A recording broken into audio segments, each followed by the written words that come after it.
every story has to start somewhere. I haven't looked at this in quite a long time.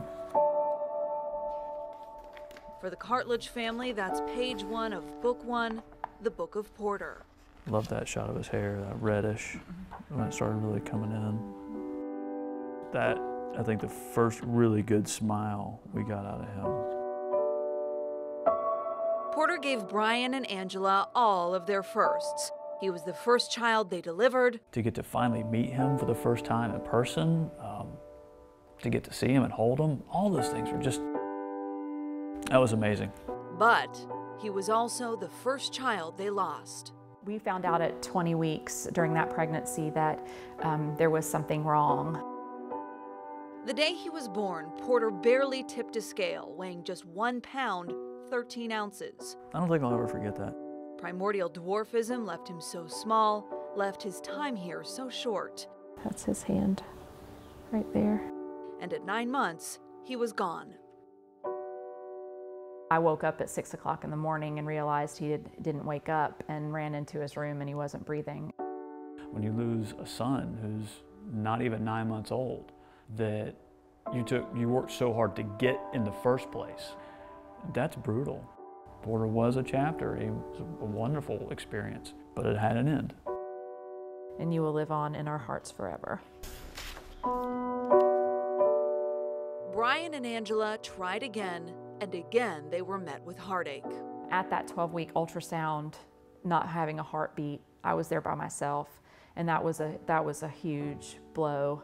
And having to call my husband at work and say, we don't have a baby anymore.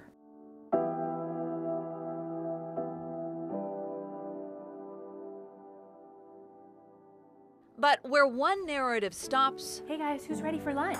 a new one begins. Go to your chair. Go to your chair. Go to your chair. Charlie, Henry, and Brinton are triplets. It took 12 years, but we got here and we're so blessed to have them. And they came into this world in a way that has rarely been written before. It's very, very rare at this point. It's a brand new process, I think. Brian and Angela decided on embryo adoption. We gave them life because they wouldn't have had, they would have been frozen forever. An already fertilized egg from a donor father and mother was implanted into Angela's womb. It was really kind of neat to find out that it even existed and was an option. That egg split all on its own 3 different times. 9 months passed, and when the day came to deliver, Somebody said to me right before I went into the delivery room to have them, you don't have to worry about this anymore. Now you have your family that you've always wanted. And you think, oh man, you're right. delivering triplets delivered 3 more books in the Cartledge family series. All sequels to Book 1, The Book of Porter. Hey, Brent, are you gonna join us? Daddy, Mommy, Brenton, Henry, and Charlie. That's you getting your first haircut. There's 1, 2, 3. Brent, that's you right there. Oh, where'd Henry go? Where's Henry? Does anybody see? Oh, there he is. Hey, buddy. But this story is far from over. This story is still being written. We're at a really good place. The ending to the story hasn't ended yet.